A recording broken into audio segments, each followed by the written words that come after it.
Bapak, Ibu dosen, serta para peserta seminar online akademik kita yang sudah bergabung pada siang hari ini. Oke, perkenalkan saya Alfi Amalia selaku moderator seminar kita hari ini dengan tema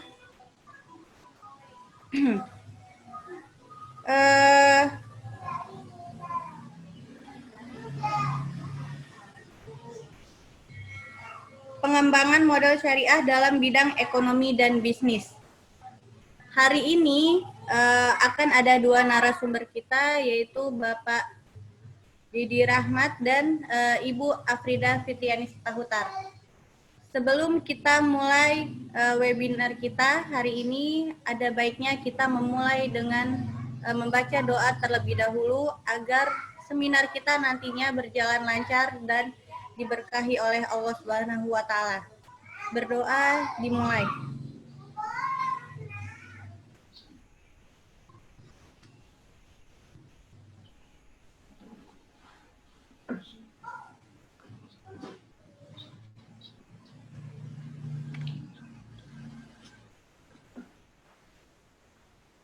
Baik, agar tidak memperpanjang waktu lagi, maka saya akan memohon kepada Bapak narasumber kita yang pertama, yaitu Bapak Didi Rahmat, untuk membawakan materi seminarnya dengan judul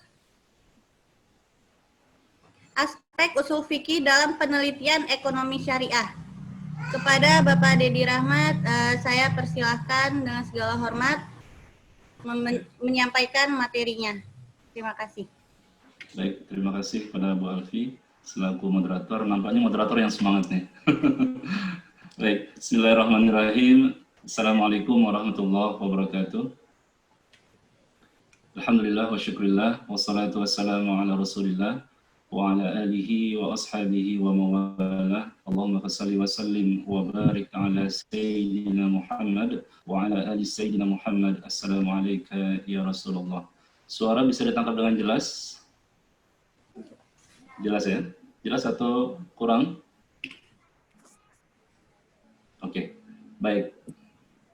Sebetulnya dari hadirin yang ada, saya tadi berharap ada ustadz-ustadz juga yang lainnya, termasuk Ustadz Indra, Ustadz Rofiki juga, karena yang akan kita bahas ini sebetulnya adalah sesuatu yang penting, tetapi banyak dilupakan oleh orang. Bahkan dalam banyak penelitian, mereka tidak mengikut sertakan disiplin ilmu ini, sehingga yang mereka hasilkan itu terpaut hanya kepada sumber hukumnya saja, yaitu Al-Quran dan As-Sunnah. Bapak dan Ibu yang dirahmati Allah, mungkin lama sudah Anda tak nampak atau tidak bergabung di kelompok STEBI ya. Walaupun sebetulnya dalam beberapa event, termasuk di tanggal 17 Agustus, Anda pun hadir juga. Semalam juga hadir, namun karena kondisi sedang di luar, akhirnya tidak sampai selesai webinar sudah meninggalkan tempat. Yang akan kita bahas ini sederhana saja sebetulnya. Kalau tadi kata moderator menyinggung tentang aspek syariah, maka Anda teringat usul fikih inilah salah satu yang paling tepat untuk kita bahas pada siang hari ini. Sebetulnya ada kelanjutan dari usul fikih, karena bukan kaidah usul fikih saja yang rupanya ada, tetapi kaidah-kaidah yang berkaitan dengan fikih, kita sebut dengan qawaid fikhiyah, pun sebetulnya adalah lanjutan daripada bidang ilmu usul fikih. Bapak dan Ibu yang dirahmati Allah, kalau kita bicara kebutuhan manusia, itu sudah sangat jelas bahwa seiring berjalannya waktu terus berkembang.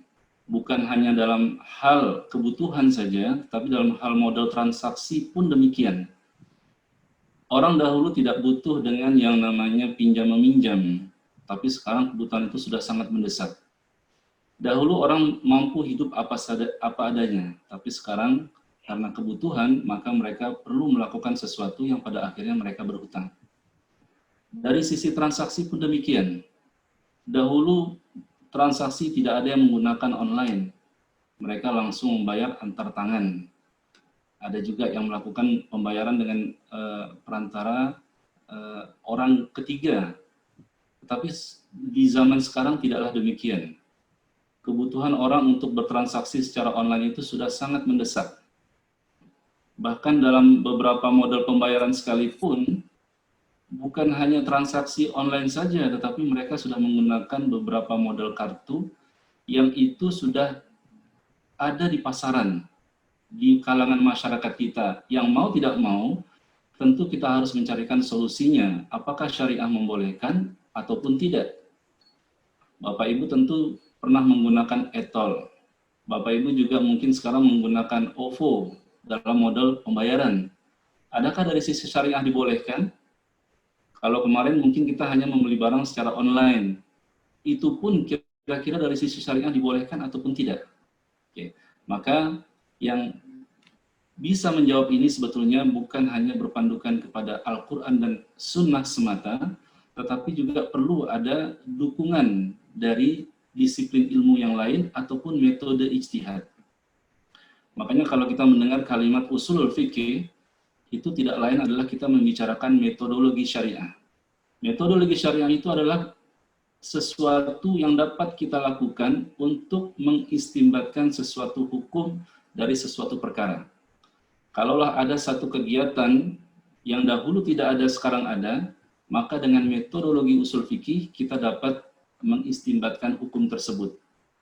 Kalau di kelas, di kalangan mahasiswa, Anda sudah pernah menyampaikan kajian ilmiah, baik dari S1, jenjang S1 seperti skripsi, jenjang S2 tesis, atau jenjang S3 disertasi, keseluruhan itu adalah merupakan metodologi ataupun tahapan-tahapan untuk mengistimbatkan suatu hukum. Bahkan kalau sudah sampai ke tahap S2 atau S3, mau tidak mau kita mencari sesuatu yang baru, ataupun dalam bahasa ilmiahnya dapatan kajian baru. Kalau S1 kita hanya boleh membandingkan, ataupun menampilkan secara global saja, namun kalau sudah S2, S3 perlu ada kajian yang lebih mendalam lagi. Makanya usul fikih ini, Bapak dan Ibu, termasuk nanti juga qawaid fikih, mau tidak mau kita perlu mengkajinya. Usulul fikih, kalau secara definisi, jelas usul adalah bentuk jamak daripada aslun. Aslun, bahasa Arab, kalau diartikan ke dalam bahasa Indonesia adalah asal. Beberapa kalangan ulama usul fikih ada yang menerjemahkan aslun itu bisa dikaitkan dengan kaidah, kaidah. Atau ada juga yang mengkaitkan dengan maksud pondasi. Jadi kalau seandainya kita bicara asal, mau tidak mau asal itu ya asal sesuatu benda. Kita bicara tentang rumah, asal rumah itu apa? Rupanya pondasi. Tidak ada pondasi, tidak akan terbangun yang namanya atap ataupun rumah. Kita bicara tentang suatu kendaraan, baik bermotor ataupun mobil. Dia tidak akan menjadi sebuah kendaraan motor Yamaha Supra, Yamaha itu bukan Supra ya, Yamaha Mio atau Supra dari Honda, kalau seandainya tidak ada asalnya. Apa dia asalnya? Yaitu spare part-nya. Maka dari itu Bapak dan Ibu, kalau kita sudah bicara asal, nanti dia akan membangun sesuatu yang lain, membangun sesuatu yang lain. Adapun kata fikih, itu mungkin sudah tidak asing lagi di kalangan kawan-kawan Bapak dan Ibu yang pernah belajar tentang syariah. Al-fiqh kalau diartikan secara istilah adalah al-ilmu bil ahkami syar'iyyatil amaliyah al-muktasabu min adilatiha tafsiliyah. Kalau secara bahasa, dia sederhana al-fiqh itu, al-fahmu, pemahaman. Pemahaman, sebagian ulama mengatakan pemahaman yang mendalam, dengan bazlul juhdi, dengan usaha untuk memahami. Tetapi kalau dari sisi syariah, ataupun istilah, kita memahami seperti yang Anda sampaikan tadi, dari ulama usul fikih, yaitu suatu ilmu yang berkaitan dengan hukum-hukum syarak. Hukum syarak ini adalah hukum-hukum yang berkaitan tentang perbuatan amaliyah. Amaliyah itu jelas diartikan perbuatan mukallaf. Amaliyah, sebagian ulama mengatakan dia bukanlah bagian daripada ibadah, tetapi amaliyah. Maka disepakati amaliyah ini adalah perbuatan mukallaf. Apa saja hukum syariat yang berkaitan dengan perbuatan mukallaf? Tidak terlepas daripada 5 hukum. Yang pertama ada wajib, ada haram, ada makruh, ada sunnah, ada mubah. Wajib dikerjakan berpahala, ditinggalkan berdosa. Haram dikerjakan berdosa, ditinggalkan berpahala. Makruh lebih baik ditinggalkan. Sunnah dikerjakan berpahala. Tidak dikerjakan tidak ada masalah. Mubah dikerjakan tak dikerjakan tak ada masalah. Kemudian min adillatiha tafsiliyah. Setelah kita bicara bahwa fikih itu adalah ilmu yang berkaitan dengan hukum syarat tentang perbuatan mukallaf ataupun amaliyah, dia didapat dari dalil-dalil yang terperinci. Banyak kalangan ulama yang mengatakan dalil-dalil terperinci ini fokus hanya kepada fikih semata. Namun demikian ada juga sebagian kalangan mengatakan bahwa dalil-dalil terperinci ini didapat bukan hanya dari sumber hukumnya saja, karena sumber hukum bagi perbuatan mukallaf itu hanya ada dua disepakati, Al-Quran satu, Sunnah satu. Sementara sebagian mengatakan adillatiha tafsiliyah mencakup juga metodologi ijtihad yang oleh ulama usul fikih dibenarkan sampai dengan jumlahnya 9. Setelah Al-Quran, Sunnah, kesepakatan para ulama, ada qiyas, membandingkan, ada istihsan, ada istishab, ada saddul dzara'i, ada masalah mursalah, ada juga uruf, ada juga qaul sahabi, ada syar'u man qablana. Bapak dan Ibu yang dirahmati Allah, terkait dengan usul fikih yang berkaitan dengan ekonomi syariah, tadi sudah kita jelaskan di awal bahwa penelitian para mahasiswa atau ahli-ahli dalam bidang akademik banyak yang menelantarkan atau tidak memasukkan aspek usul fikih dalam kajian mereka. Sehingga pada akhirnya mereka tidak akan mendapati secara mendalam apa yang dimaksud dengan yang mereka bahas. Kita ambil contoh satu. Umpamanya kebutuhan manusia sekarang ini sudah mendesak dengan adanya pembayaran e-money. Atau kita ingin membeli sesuatu secara online. Bagaimana kita bisa menentukan bahwa penjualan atau pembelian secara online itu dibolehkan?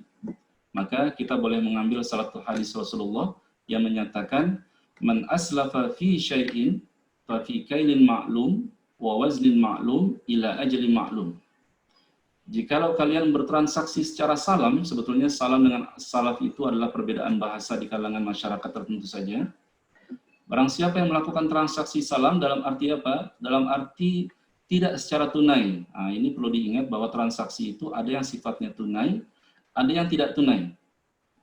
Tunai, barang dengan uang dilakukan secara serentak di tempat transaksi.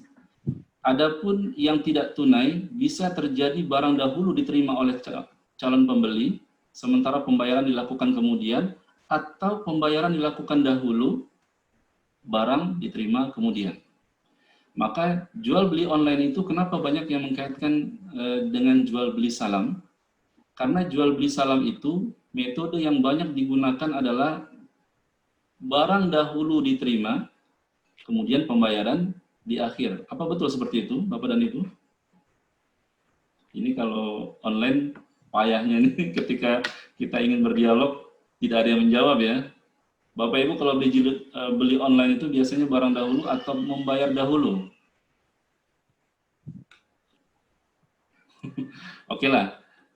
Ada beberapa toko atau shop yang di online, ketika kita membeli barang sampai baru kita bayar. Tapi ada juga yang memang kita bayar dahulu, kita transfer dahulu apabila memang di atas 2 juta, baru barang datang kemudian.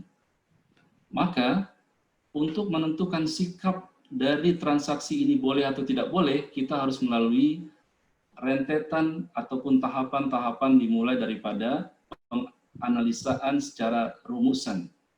Kalau skripsi atau tesis atau disertasi di bab 1 itu biasanya ada rumusan masalah. Awalnya latar belakang. Latar belakang itu jelas kalau transaksi pembelian online kebutuhan manusia akan itu. Kemudian kita bicara tentang rumusan masalah, bicara tentang objektifnya. Kalau sudah masuk dalam objektif, maka kita perlu juga kaji dalam bab 2 itu nanti adalah bagaimana mendapati maksud daripada pembahasan yang kita angkat. Jual beli online, banyak orang katakan dengan salam. Kita nyatakan secara jelas definisi, rukun syarat, dalil, dan pandangan para ulama tentang itu. Kemudian dalam konteks metodologi syariah juga perlu ada bab 3. Jadi bab 3 ini biasanya bicara tentang metodologi. Bagaimana kita membuat kajian. Kalau kita bicara suatu transaksi, maka transaksi ini perlu kita kedepankan dalam tata cara metodologi. Metodologinya nanti bisa kualitatif, bisa kuantitatif. Ketika kita ingin mendapati suatu data, maka kita melakukan teknik pengumpulan data itu berdasarkan apa? Bapak Ibu nanti boleh biasanya kalau kuantitatif melakukan secara observasi ataupun menyebarkan kuesioner. Sama dengan menentukan hukum secara usul fikih pun demikian. Kita boleh melakukan seperti itu, survei, atau kita melakukan teknik pengumpulan data berdasarkan kajian kitab. Kalau kajian kitab Bapak Ibu ingin ambil dari pendapat ulama klasik, maka ambillah beberapa contoh buku klasik yang menjelaskan tentang masalah yang kita bahas itu. Selesai sudah kita kumpulkan data dalam metodologi dengan pandangan-pandangan ulamanya, maka kemudian kita masuk ke dalam tahap bab selanjutnya, biasanya bab 4 itu ada analisis dan pembahasan.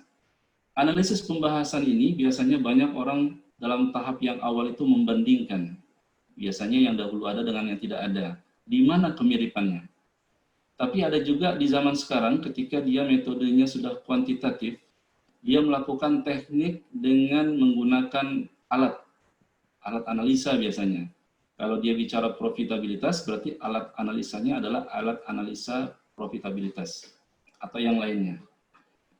Dalam usul fikih demikian juga, sehingga pada akhirnya di bab 5 kita mendapati suatu kesimpulan dari hasil analisa terkait dengan apa yang sudah kita kumpulkan.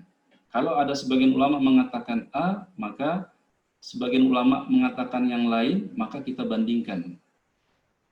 Yang paling sederhana Bapak Ibu, ketika menggunakan metode usul fikih, sudah kita kaitkan dengan dalil Al-Quran As-Sunnah dan pendapat para ulama yang kita kumpulkan, kita boleh mengambil yang paling terbanyak itu boleh atau tidak boleh. Contoh, ketika di Indonesia dahulu pernah ada suatu masalah tentang bolehkah wanita itu menjadi seorang presiden, dari beberapa survei, ada beberapa kiai mengumpulkan jawaban dari pengumpulan kitab klasik. Ada satu pimpinan pondok pesantren mengumpulkan sampai 24 kitab klasik tentang masalah pemimpin seorang wanita. Rupanya, ijtihad beliau dari 24 kitab yang dikumpulkan, 60% mengatakan tidak boleh, 40% mengatakan boleh.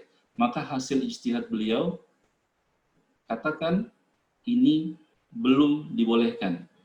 Tetapi pada akhirnya ada sebagian ulama yang mengatakan terjadilah pemimpin atau presiden itu seorang wanita karena adanya unsur yang mendesak. Dan di situ ada unsur maslahah. Wallahu a'lam. Artinya, metode-metode yang mereka gunakan itu termasuk bagian daripada usul fikih. Jadi nanti kalau Bapak Ibu masuk dalam usul fikih dan qawaid fikih akan memperkenalkan atau akan dikenalkan dengan yang namanya kaidah-kaidah. Kalau usul fikih, kaidah usul fikih bersifat teoritis, sementara kaidah-kaidah fikih itu bersifat praktikal. Dari beberapa kaidah ini, sebetulnya kita dituntun untuk melakukan sesuatu yang pada akhirnya syariah membolehkan. Contohnya begini Bapak Ibu. Ada sesuatu perkara yang mungkin secara syariah tidak dibolehkan, tetapi pada akhirnya dilakukan. Mungkin di kelas sudah pernah dijelaskan ke mahasiswa, kita berprofesi sebagai dokter. Melihat aurat orang yang hidup dan yang sudah mati pun itu adalah sesuatu yang haram. Tetapi karena kebutuhan mendesak untuk mengetahui adakah kematian si mayit ini disebabkan oleh perkara-perkara yang negatif seperti diracun, akhirnya ada unsur yang membolehkan secara syariat untuk dibedah atau diotopsi. Sama dengan kalau Bapak dan Ibu atau saudara kita, tetangga kita, kaum kerabat kita berprofesi sebagai polisi lalu lintas umpama. Sholat Jumat itu bagi kaum laki-laki adalah wajib, tidak boleh ditinggalkan tanpa ada alasan yang jelas. Namun, karena posisi seorang polisi apabila ditinggalkan akan menyebabkan kemacetan yang luar biasa dan menyebabkan sesuatu yang negatif, maka ketika itu istihsan mengatakan dibolehkan. Ada beberapa unsur lagi seperti istishab, saddu dzara'i, dan mas al-uruf yang pada akhirnya dijadikan oleh masyarakat sebagai sumber hukum syariat. Uruf saja.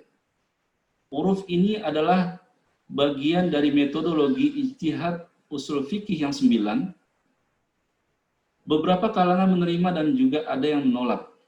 Tapi bagaimana cara mereka menolak? Sementara rupanya kalau kita melihat di salah satu tempat atau kawasan atau daerah di Indonesia ini, mereka ada yang mengatakan adat bersendi syarat bersendikan kitabullah. Adat itu kebiasaan masyarakat tempatan. Mereka katakan bersendikan syarak. Syarak itu adalah syariat. Syariat Islam, undang-undang Islam. Dan syariat itu bersendikan kitabullah, Al-Quran. Tetapi masalahnya adalah, adakah semuanya itu betul? Kalau Bapak Ibu ragu, maka perlu ada kajian secara mendalam berdasarkan ilmu usul fikih. Huruf boleh dijadikan. Wakaf, infak, sedekah, hal-hal lain itu banyak dibolehkan secara syariat karena adanya huruf. Maka itu kenapa kalau orang mengatakan tidak boleh menggunakan usul fikih, tapi secara tidak langsung dia menggunakan itu. Sama dengan orang berwudu, tidak tahu tata cara berwudu, tapi rupanya dia telah melakukan sesuatu yang pada awalnya dia menolak. Atau hal-hal lainnya. Maka dari itu Bapak dan Ibu, urgensi usul fikih bagi penelitian ekonomi syariah ataupun menjawab dalam konteks kegiatan perbankan syariah kontemporari umpamanya, itu adalah sesuatu yang sangat mendesak. Ana berharap ketika kita para dosen sudah tahu tentang pentingnya ilmu usul fikih, bahkan para ulama dahulu mengatakan orang yang paham tentang Al-Quran, orang yang paham tentang sunnah, orang yang paham tentang bahasa Arab, tapi tidak ditopang dengan ilmu usul fikih, maka ilmu mereka sia-sia. Ada yang mengatakan sedemikian. Maka dari itu, alangkah baiknya kita di STEBI coba mengaplikasikan ilmu usul fikih ini secara lebih mendalam dalam kajian-kajian mahasiswa kita. Barangkali saja jumlah mahasiswa kita yang belum terlalu ramai, tetapi ada dari mereka yang melahirkan suatu hasil kajian secara ilmiah yang mendalam dari sisi konsep syariah. Artinya ini bisa kita publikasikan. Bahkan kalau sempatlah mahasiswa kita ini kita dorong untuk mereka melakukan penulisan buku, tidak mustahil kita yang sedikit ini akan menjadi besar dengan adanya atau lahirnya seorang mahasiswa dari kalangan STEBI yang mampu melahirkan karya ilmiah yang luar biasa. Jadi Ana semalam ketika diinformasikan oleh si Hamdan untuk mengisi pada hari ini, Ana bingung juga sebetulnya, karena sebetulnya jadwal kan besok. Ana bingungnya karena ada 3 topik permasalahan yang penting. Bahasa Arab itu penting, kemudian manajemen zakat juga penting, zakat dan wakaf. Tetapi rupanya usul fikih ini jauh lebih penting. Karena di UIN saja, kalau Anda perhatikan dari mulai S1, S2, S3, mereka banyak yang tidak begitu memahami tentang usul fikih. Padahal konteks keadaan sekarang ini berkembang. Bagaimana caranya mereka menjawab secara sumber hukum yang qat'i Al-Quran dan Sunnah saja, tanpa mereka barengi dengan ijtihad? Tidak akan mungkin, ya. Makanya harapan Ana, kita coba diskusikan masalah usul fikih ini dan juga qawaid fikih. Kalau di UIN itu mata kuliah ini menjadi mata kuliah inti sebetulnya di semester 3 dan 4. Ana lihat di STEBI juga demikian, alhamdulillah. Tetapi masalahnya implementasi daripada kedua bidang ilmu ini sangat minim. Makanya Ana ketika dalam tahap belajar ini pun coba menyampaikan tentang usul fikih, beberapa dosen di UIN itu sangat mengapresiasi karena mereka rupanya beranggapan sangat minim mahasiswa itu yang mengangkat masalah usul fikih. Kalau yang mengambil jurusan ekonomi syariah, mereka asyik mengangkat tentang perbankan saja, karena nanti di ekonomi syariah itu pada semester 3 akan ada stressingnya, entah mau mengambil perbankan syariah atau ingin mengambil akuntansi syariah. Biasanya seperti itu. Nanti di kalangan kawan-kawan dosen STEBI ini kan ada yang mau mengambil S3. Nanti kita di semester 3 akan diarahkan untuk mengambil jurusan tertentu saja. Ekonomi syariah sudah tidak ada lagi. Maka harapan Ana, coba kita mulai dari sekarang.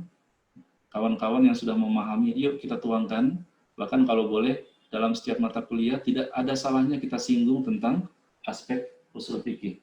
Ini kalau melihat jam, akan lebih baik kalau kita diskusi barangkali ya Bu Alfi ya. Oke. Mungkin sekedar pengantar dari Ana itu.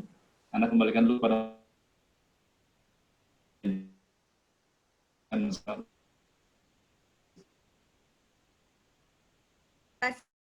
Pak Dedi Rahmat sangat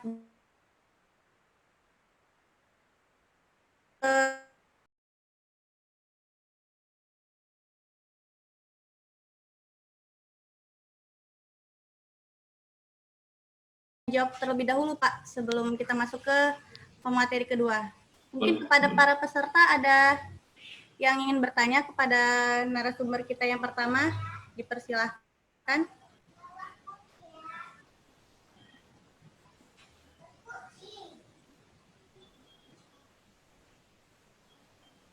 Untuk para peserta ada? Mungkin Ibu Sri Maharani, ada yang ingin ditanyakan kepada narasumber kita?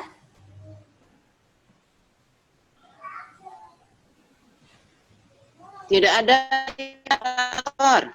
Tidak ada. Oke, untuk yang lain? Saya Bu Alfi. Oke, kepada Ibu Afrida dipersilakan untuk menyampaikan pertanyaannya kepada Bapak narasumber kita. Terima kasih kepada Bu Alfi yang telah memberikan kesempatan kepada saya. Sangat berterima kasih untuk Pak Dedi Rahmat yang kalau menurut saya presentasi beliau itu sangat luar biasa, bermanfaat. Apalagi di zaman sekarang ini ya, yang kita itu selalu menggunakan imani dalam kehidupan yang udah menjadi kebutuhan. Tapi saya masih penasaran ini Pak. Di zaman yang sekarang ini semuanya serba imani gitu. Ketika kita kaitkan dengan pembelian emas, nah dikarenakan jarak yang mungkin bisa dikatakan jauh ya. Jadi adanya transaksi dalam transaksi pembayaran itu melalui transfer. Sementara emasnya belum kita genggam. Nah, bagaimana hukumnya itu, Pak? Oke. Satu pertanyaan langsung dijawab atau dikumpul 3 pertanyaan baru dijawab, moderator? Boleh langsung dijawab saja, Pak. Baik, terima kasih pada Ibu Afrida yang telah mengajukan pertanyaan. Sebelumnya tadi Ana di awal pertemuan karena melihat Bapak Ketua STB tidak ada di gambar, maka Ana pikir takut beliau tidak ada. Oh, udah hilang lagi ya Pak Dokter ya? Ya. Oke. Jadi untuk pembelian emas secara online itu mungkin kalau dalam analisa Ana itu sama dengan jual beli benda yang lainnya. Hanya masalahnya begini. Tadi kalau kata Ibu, emas itu diterimanya kapan? Mungkin sekitar setelah tiba di kota tersebut gitu. Setelah tiba di kota tersebut, misalkan mungkin jarak dari Medan ke suatu tempat, nah itu sudah menjadi langganan toko karena mungkin sudah terpercaya gitu dengan kadar emas yang diperjualbelikan. Jadi selalu membelinya di toko tersebut, tetapi dalam penerimaan emasnya itu belum tahu kapan waktu yang ditentukan. Jadi mungkin waktunya itu belum bisa dipastikan gitu Pak. Tetapi pembayarannya ketika kita ingin membeli emas tersebut, berarti kan kita sudah melakukan pembayaran tapi kita belum menerima emas. Oke, mungkin kalau di kalangan kawan-kawan yang pernah belajar ekonomi syariah dan perbankan syariah, transaksi itu sebetulnya secara tidak tunai kita sepakati dibolehkan. Yang pertama itu, walaupun tidak tunai ya, karena dalam Al-Quran surah Al-Baqarah 282 Allah sudah menyatakan, A'udzubillahi minasyaitonirrajim, ya ayyuhalladzina amanu idza tadayantum bidainin ila ajalin musamman faktubuhu.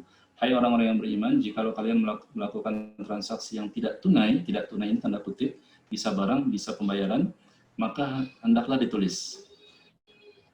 Kalau bicara tidak tunai, sebetulnya kita bicara dari sisi barang yang diterima, kemudian pembayaran belakangan, ada yang menyepakati itu adalah model jual beli salam. Tapi ada yang kita itu jual beli murabahah. Kita menerima barang dahulu, kemudian pembayaran kemudian. Tapi ada juga yang jual beli itu modelnya istisna.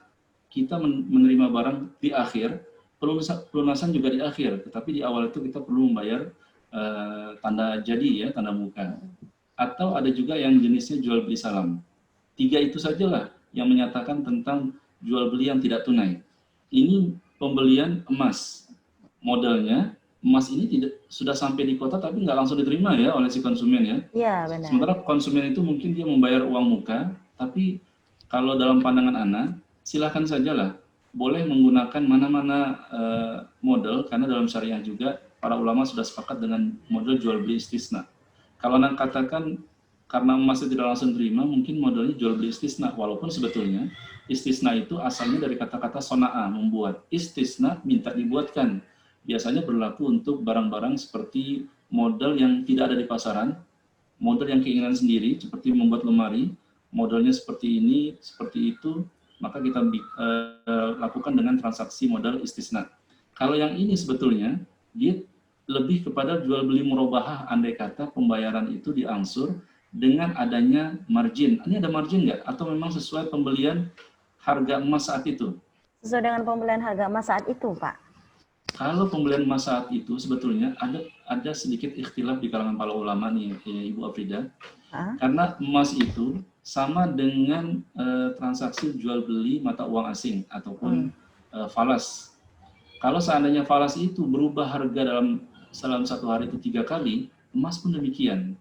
Makanya kalau emas ini diangsur ataupun penerimaan barangnya kemudian, tidak boleh dilakukan harga pada saat itu yang memang belum tunai. Ini dalam analisa Ana, berdasarkan dengan metode-metode yang ada ya. Jadi nanti akan ada mudorotnya. Mudorot itu adalah ketika bisa timbul di kalangan pembeli ataupun di kalangan penjual, gitu. Maka hindarilah jual beli emas yang model seperti Bu Nida tadi disebutkan. Kecuali disepakati, kita sepakat dengan harga ketika saya melakukan pelunasan. Kapan Bapak melakukan pelunasan? Saya akan melunasi 3 bulan kemudian pada tanggal 30 3 bulan itu. Kalau itu yang disepakati, maka harga emas boleh diangsur dan barang diterima nanti di akhir, tak ada masalah. Tapi kalau pada hari itu tidak tunai, baik penyerahan barang dan juga ini, Anda khawatir akan ada mudorotnya. Dalam banyak transaksi di hadis-hadis Rasulullah itu, Rasulullah menyatakan hal-hal yang sifatnya kecil tapi takut menimbulkan masalah. Seperti jual beli saja, kalau sudah berpisah antara pembeli dengan penjual itu tidak boleh. Kenapa demikian? Ditakutkan akan ada hal yang merugikan salah satu pihak. Makanya kita kalau membeli suatu barang hendaklah teliti betul. Kalau memang ada cacat, nyatakan. Kalau mau, bayar. Kalau sudah kita bayar, kita tinggalkan tempat. Secara syariat yang dibenarkan kalau terjadi masalah adalah si penjual, bukan kita, pembeli. Makanya nanti dalam kaidah usul fikih itu, dalam kaidah qawaid fikih ya, boleh diambil umpamanya al-aslu fi syai'i al-barokah ataupun al-aslu baqaun makana ala makana. Ini perlu hati-hati. Contohnya begini. Contohnya dalam melakukan sesuatu pekerjaan, ini terlepas dari konteks yang emas tadi ya, Bu Afrida, Ana nyatakan beberapa pelaksanaan yang pada akhirnya menimbulkan masalah. Kalau si nasabah ingin melakukan pembuatan sesuatu, dia harus nyatakan secara jelas kepada calon yang akan membuatkan. Apalagi dia sampai membayar uang muka tanpa melakukan penulisan, makanya perlu berhati-hati dalam transaksi. Tidak perlu melihat siapakah dia, apakah saudara atau bukan saudara. Karena Allah dalam Al-Quran surah Al-Baqarah 282 itu sudah menyatakan, wala tas'amu an taktubuhu saghiran aw kabiran ila ajali. Janganlah kalian ragu untuk menuliskan sesuatu transaksi yang besar ataupun yang kecil. Makanya kalau seandainya kita menganggap karena dia memang saudara kita, adik, abang, dan paman atau yang lainnya, sehingga akhirnya kita begitu percaya. Ketika terjadi masalah, ya dalam sisi syariah yang disalahkan adalah dia, si nasabah itu. Kalau dia tidak mau menulis. Padahal Allah sudah mengingatkan dalam Al-Quran Al-Baqarah 282. Di pertengahan ayat itu. Makanya menurut Ana, kalau kembali kepada model transaksi ini, Ana agak mengkhawatirkan karena pasti akan menimbulkan masalah. Masalah ini di awal tidak, tapi nanti akan menimbulkan kekecewaan di salah satu pihak. Ada alangkah baiknya kalau jual beli emas ini samakanlah dengan jual beli falas. Wallahu a'lam bishawab.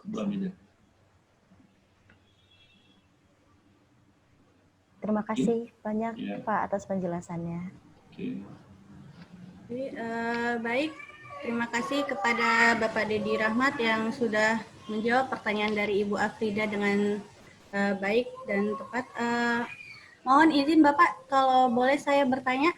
Boleh, Bu. Ini ibu ahlinya sebetulnya. Kita diskusi aja berarti, diskusi. Nggak usah bertanya. Ini menyangkut mengkaitkan dengan masalah jual beli tadi. Saya menangkap mengenai jual beli secara salam ya Pak ya. Salam. Jadi gini, sekarang ini dalam dunia jual beli online itu sekarang yang lagi marak itu adalah jual beli secara sistemnya dropshipping Pak. Mungkin Bapak pernah mendengar jual beli secara dropshipping di mana si penjual itu mengambil barang atau dia tidak menyetok barangnya sama sekali, dia hanya memposting gambar dari produk yang dijual oleh agen tanpa dia tahu bentuk barangnya seperti apa, nyatanya bentuknya seperti apa, kualitasnya seperti apa.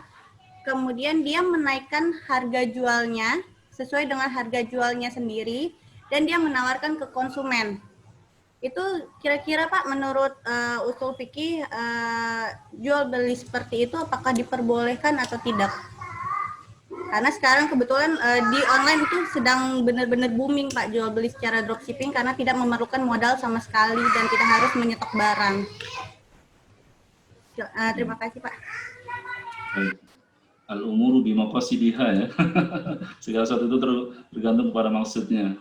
Baik, secara singkat saja, memang tidak pernah bertransaksi seperti ini, tapi tidak dinafikan bahwa di zaman sekarang ada yang model seperti itu. Berarti Bu Alfi mengatakan si penjual ya, penjual itu ya, berarti penjual. si orang yang memang mempromosikan gambar saja, ya. Barangnya juga dari agen dia tidak tahu dan segala macam. Ya.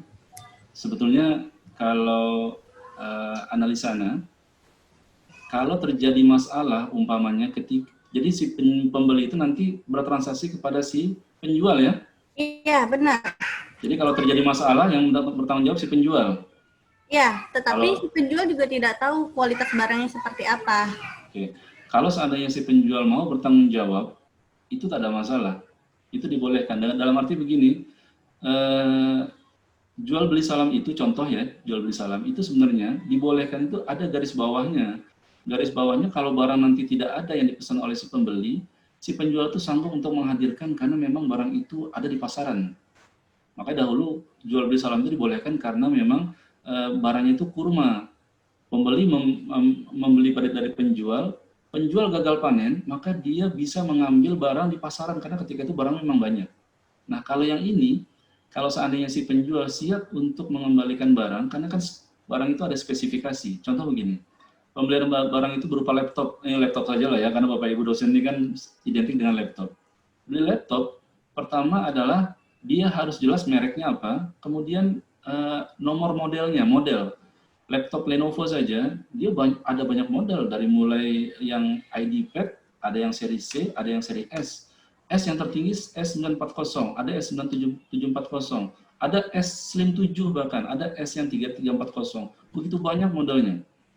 Kalau seandainya spesifikasinya jelas, umpamanya Lenovo mereknya, prosesornya, modelnya itu S940, prosesor S940 juga ada beda-beda.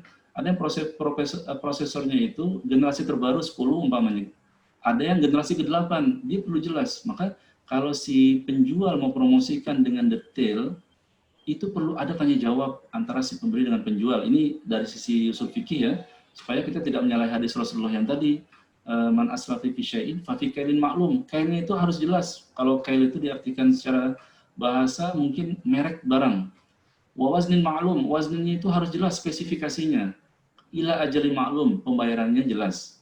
Kalau jual beli online, andai kata barang tidak sesuai spesifikasi yang dipesan oleh pembeli, boleh dikembalikan. Itu ya. Tapi yang ini boleh nggak? Kalau seandainya memang dari penjual dinyatakan akan dikembalikan, andai kata barang tidak sesuai pesanan, tak ada masalah. Karena antara dimingkum terjadi. Gitu. Karena dalam kaidah fikih itu dinyatakan ridhol muta'akidain. Transaksi itu perlu ada ridho kedua belah pihak. Kalau pembeli ridho, penjual juga mau berkomitmen dengan yang dijanjikan kepada pembeli, tak ada masalah, Bu Alfi. Tapi kalau seandainya si penjual menentukan garis panduan, barang yang sudah dikirim tidak bisa dikembalikan kepada si pembeli, karena pembeli ini dia punya hak khiyar. Khiyar itu memilih itu bisa menawar, bisa memilih barang, bisa memilih dari aturan-aturan yang ditetapkan oleh si penjual. Makanya berhati-hatilah dalam jual beli yang seperti ini. Namun kalau memang ada transparansi dari kedua belah pihak dan kedua belah pihak mau untuk berkomitmen dengan apa yang mereka perjualbelikan, Anda rasa usul fikih membolehkan. Allahu a'lam Bu Alfi. Oke, baik, terima kasih jawabannya Bapak Dedi Rahmat. Baik, agar tidak berlama-lama lagi, setelah sesi tanya jawab dengan narasumber pertama kita sudah selesai, maka kita akan masuk ke narasumber kedua kita. Narasumber kedua kita ada Ibu Afrida Fitriani Sipahutar dengan materinya yang berjudul The Importance of Social Linguistics to Communicate with Others. Oke, kepada Ibu Afrida Fitriani Sipahutar, saya persilahkan waktu dan tempatnya. Terima kasih untuk Ibu Alfi sebagai moderator dan Assalamualaikum warahmatullahi wabarakatuh and good afternoon all. Saya di sini sebelumnya minta maaf karena mungkin nanti presentasinya mix bahasa ya Bu, ya nggak apa-apa ya, bahasa Inggris dengan bahasa Indonesia. Yang saya hormati Bapak Ketua STEBI dan rekan-rekan dosen semuanya dan juga para mahasiswa yang ikut dalam webinar hari ini. And thanks to Allah because all the blessings and we can attend this webinar today. As moderator said, seperti yang moderator bilang, kalau saya hari ini akan menyampaikan tentang the importance of social linguistics to communicate with others. Pentingnya social linguistics itu dalam berkomunikasi dengan orang lain. Sebentar ya.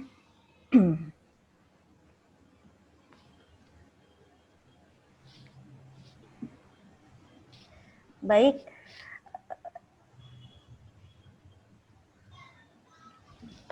ini judul yang akan saya bawakan untuk siang hari ini. And I would like to tell you what is social linguistics. Social linguistics is the one of the branch of linguistics, and social linguistics is the breakdown for two words. First is socials, and the second one is linguist. Social is about society. Society is about people. Society is about communicate with others, and linguist is the one. Linguist is the branch of scientific of English. So sociolinguistic is about like society, communication with others, and then I'm sure that everything you need English when you want to communicate with others in this modern era. So that's why I should like to up this title for this webinar. And then this is definition of social linguistics. I took from some expert because I think some expert, this is like a senior expert in English. The first one is from Stowell, social linguistics. Sorry, this one is. Sociolinguistics is the study of language in relation to society, as I said you before. So, sociolinguistik adalah ilmu yang mempelajari tentang bahasa dan tentang berhubungan dengan orang lain. This is a society. And another expert explained to about definition of sociolinguistic. It's the main focus is society and language. Again and again, society and language is the imposition of this item definition of sociolinguistic. And the other expert, sociology of language effect on society. Language effect on society, it's the main important thing when you want to make a communication. Maybe I mean this one, sociolinguistic, the importance of sociolinguistic when you want to communicate with other tribes. Ketika kita ingin berkomunikasi dengan suku lain. Yang saya garis bawahi adalah di sini di luar dari orang Indonesia. Kalau kita ingin berkomunikasi dengan orang Indonesia, pastinya kita harus menggunakan bahasa Indonesia. Bahkan anak-anak, maksud saya di luar dari hal tersebut, anak-anak sekarang yang merupakan grade kindergarten, primary, secondary, or junior high school, senior high school, and even university student, they have to be mastering in English. Mereka harus menguasai bahasa Inggris. Itu adalah tuntutan di zaman sekarang. You want or not, kita mau atau tidak, kita harus mengikuti hal tersebut untuk mengetahui perkembangan dunia ini seperti apa. Jadi itulah mengapa saya mengambil garis besarnya ilmu social linguistik, karena social linguistik ini adalah ilmu yang lebih lebar kalau di dalam ilmu bahasa Inggris ya. Ilmu yang posisinya itu adalah berada di top, di atas dibandingkan ilmu bahasa Inggris yang lainnya. Karena dia berkenaan dengan society dan dia juga berkenaan dengan psycholinguistik, psikologisnya teman atau rekan kita berkomunikasi, dan juga di sini juga membahas mengenai semantik atau arti, dan juga kita membahas mengenai fonologi atau phone. Phone berasal fonologi berasal dari kata phone yang artinya bunyi atau nada. Dan di sini juga kita belajar mengenai English language acquisitions atau penerimaan bahasa Inggris sebagai bahasa asing. Bahasa Inggris masih sebagai bahasa asing ya untuk Indonesia, bukan merupakan bahasa second, bukan merupakan bahasa yang kedua. Karakteristik dari social linguistic based on Campoy 1993, considersnya itu pertimbangannya itu lebih ke social and culture, lebih ke sosial dan budaya. That's why we should see what culture it is, what culture they have. Itu mengapa pentingnya kita melihat dari budaya seseorang itu seperti apa, atau juga mereka budayanya seperti apa di luar dari orang Indonesia. Konteksnya saya berbicara ini di luar dari orang Indonesia.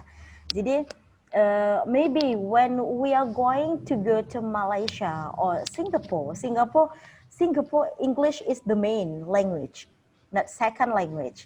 Even though that the real tribes is Malay, sekalipun asli suku di sana itu adalah suku Melayu, tapi bahasa utama mereka itulah bahasa Inggris. This is the importance. Ini adalah hal pentingnya. So you should see what kind of the people of Singapore use English, or how to communicate with others if you cannot master in English. Maybe you can still use bahasa. Mungkin kita masih bisa menggunakan bahasa Indonesia, but still the less of the people cannot English. Di sana itu kebalikan dari Indonesia. Jadi kalau di Singapura itu orang-orang yang tidak bisa berbahasa Inggris itu lebih sedikit. Palingan mungkin tribe origin suku aslinya itu adalah suku Melayu. Sementara di Indonesia kebanyakan yang bisa menguasai bahasa Inggris itu adalah minoritas. Kalau untuk sekarang ya, kita bukan melihat dari sisi orang-orang yang berpendidikan mungkin jenjang sekolah, tapi kita melihat sisi generalnya masyarakat Indonesia itu seperti apa. Selanjutnya, kalau kita berbicara mengenai field atau ruang lingkupnya dari social linguistic, there are 5 kinds of field social linguistic. First is varieties of language, and the second one is language in contact. The third one is language maintenance and shift. The fourth one is language change, and the last one is language planning. You can see on my screen, this is like code switching and code mixing. This one is, like a code switching. Ini adalah seperti perpindahan bahasa ya, perpindahan bahasa. Jadi kalau kita dibahas di sekarang ini, bahasa Inggris itu seringkali terjadi code switchingnya ketika kita mengajar. Kita walaupun mungkin bukan mengajarkan bahasa Inggris, tapi maybe we ever say like a good morning, atau mungkin kita pernah mengatakan okay, sementara okay itu diserap, okay itu adalah diserap dari slang language ya bahasa Inggris. Nah disitulah terjadinya code switching ketika kita berkomunikasi dengan orang lain. Nah, apalagi untuk zaman yang sekarang ini, semuanya serba English. When you want to operate a laptop, when you want to use a handphone, or maybe like e-money, seperti yang Pak Dedi Rahmat jelaskan itu sebenarnya itu diserap dari bahasa Inggris. Electronic money, so everything with English. maybe like that's why English is decided to be international language. Itulah kenapa Inggris itu sudah diputuskan menjadi bahasa internasional yang sebagai seorang Muslim, saya kaitkan sebagai seorang Muslim, kita itu harus kita itu sebaiknya menguasai bahasa Inggris to show all over the world that Muslim can be mastering in English. Muslim has a smart generation. Seorang Muslim itu juga bisa menguasai bahasa Inggris. Seorang Muslim itu juga bisa disandingkan dengan generasi-generasi negara lain, walaupun mungkin banyak yang memberikan pandangan untuk orang-orang yang berpemikiran maju itu mungkin hanya yang mereka yang tinggal di Eropa, atau mungkin mereka yang memiliki bahasa second language, ya bahasa keduanya atau mother tongue-nya, bahasa ibunya itu adalah bahasa Inggris. Tetapi I'm sure that as a Muslim generation, sebagai seorang Muslim, kita sebaiknya harus menguasai bahasa ini because it's the key thing when we want to communicate with others, ketika kita ingin berkomunikasi dengan orang lain, and spreading Islamic teachings, dan juga ingin menyebarkan ajaran agama Islam, ini juga sangat dibutuhkan. Kalau kita menyebarkan ajaran agama Islam dengan orang Arab, we need Arabic. Tapi seperti yang kita ketahui, kalau penyebaran agama Islam itu menjadi minoritas di Eropa, di negara-negara yang bahasa Inggris itu adalah menjadi bahasa ibu mereka. This is our challenge. Ini adalah tantangan bagi kita. Because I have a friend that he is from what we call Norwegia. Dia berasal dari Norwegia and he wants to learn Islamic more. Dia ingin belajar bahasa Inggris. Impossible, I use bahasa. Sangat tidak mungkin kalau saya menggunakan bahasa Indonesia. Sementara he just can understand English. Sementara dia itu hanya mengerti bahasa Inggris. Jadi, when I want to teach him, especially for Islamic teachings, untuk ajaran agama Islam, I want to introduce him how to pray well, how to take ablution. Ketika saya mengajarkan dia bagaimana cara sholat, bagaimana cara mengambil air wudhu, how to say syahadat, bagaimana cara mengucapkan syahadat, I use the English. This is the more important when you want to introduce Islamic teachings to other people that have they have no understand about bahasa. Ketika dia tidak mengetahui bahasa.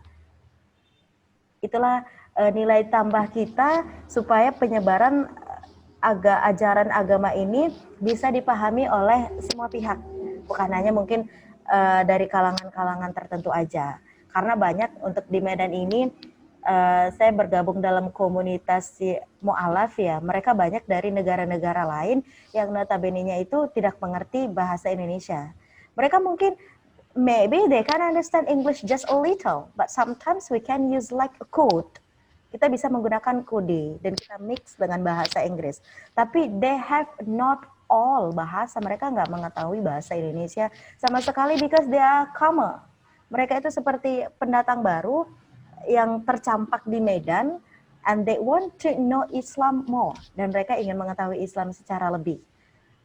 Jadi ini adalah saya mengajak ya. Saya nggak mengajari karena saya juga masih sangat sedikit ilmunya untuk bidang ini, tapi saya ingin berbagi untuk rekan-rekan dosen di sini dan juga para mahasiswa ketika kita itu ingin menunjukkan kepada orang-orang lain atau juga kita ingin menyebarkan ajaran Islam kepada orang yang tidak mengerti bahasa Indonesia, we can use English as our media to make him or her understand more about Islam.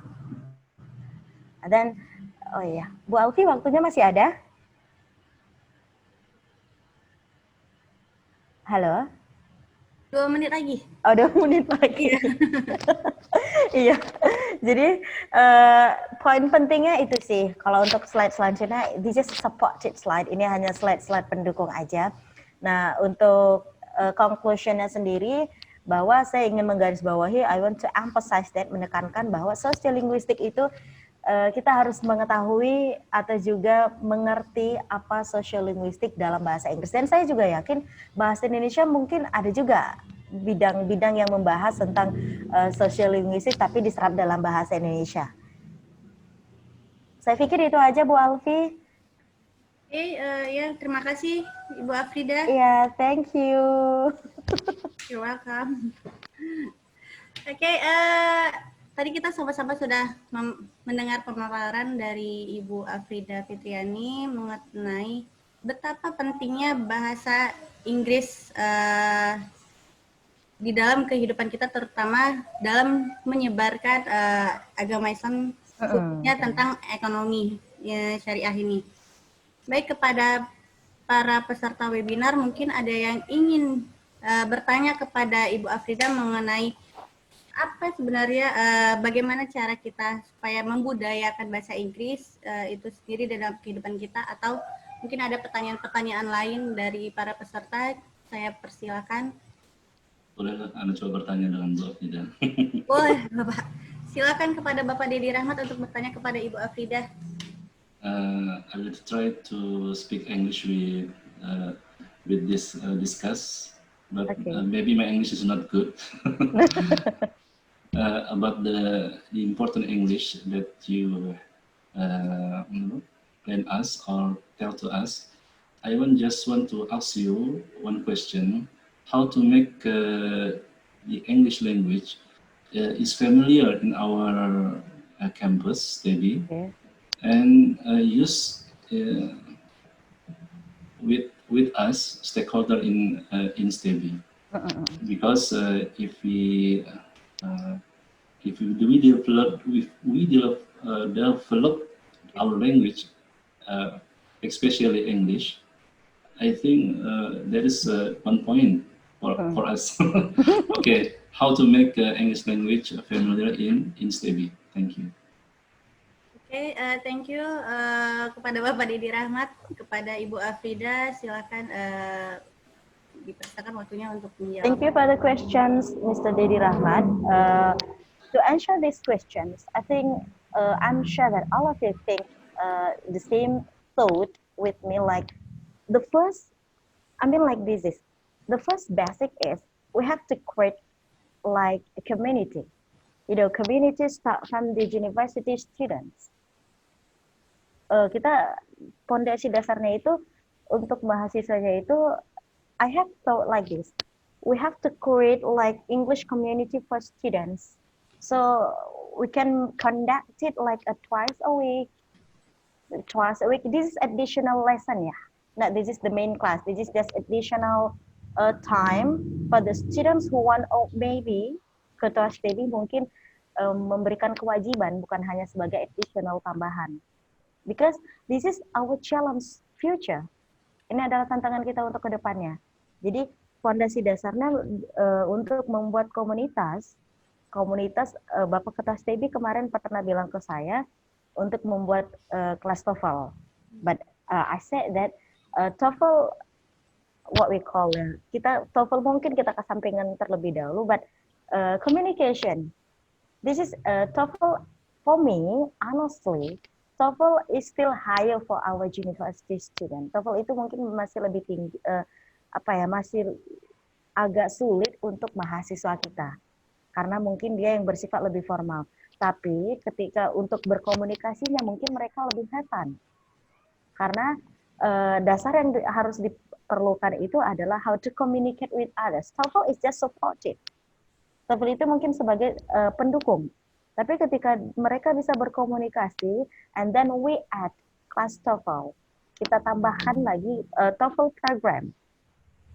Tapi kalau menurut saya, Pak Dedi, basic dasarnya itu sebaiknya kita harus membuat komunitas untuk mahasiswanya. Yang itu merupakan kelas tambahan ya, di luar dari kelas utama. With English club, you mean? Yeah. Maybe. Pak Dedi lebih mengerti sepertinya. Yes. Okay, thank you. Okay, thank you. Oke, Jadi dapat kita tangkap mungkin Ketua STB bisa membentuk English Club atau mungkin dimulai dari mahasiswanya dulu, organisasinya gitu. Buat English Club dulu ya Bu ya. Jadi kita bangun dulu conversation mahasiswa ini. Iya benar Bu. Jadi kan daily itu kan lebih penting tuh. Kalau mereka dailynya aja nggak tahu, terus tiba-tiba ke TOEFL kan nanti mereka shocking terapi. Iya Mereka benar. terkejut. Atau mungkin kita buat dalam 1 minggu ada 2 hari bahasa dan 2 hari English, Iya 2 benar. hari Arabik. Arabik, Gitu. iya. Oke. Oke, terima kasih Bu Afrida. Mungkin ada peserta lain yang ingin bertanya atau menambahkan pertanyaan. Bisa dari kepada narasumber pertama dan narasumber kedua kita match. Ada?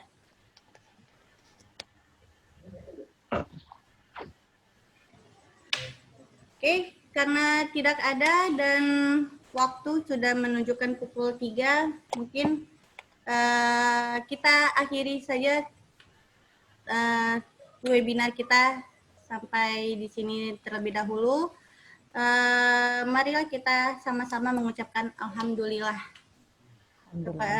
atas berakhirnya webinar kita hari ini.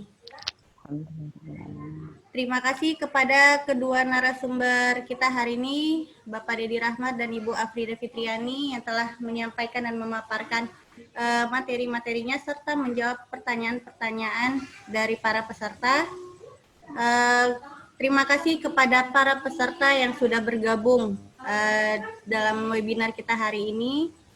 Semoga hasil dari webinar kita ini akan menambah ilmu pengetahuan kita lebih lanjut lagi ke depannya. Oke, saya akhiri. Assalamualaikum warahmatullahi wabarakatuh.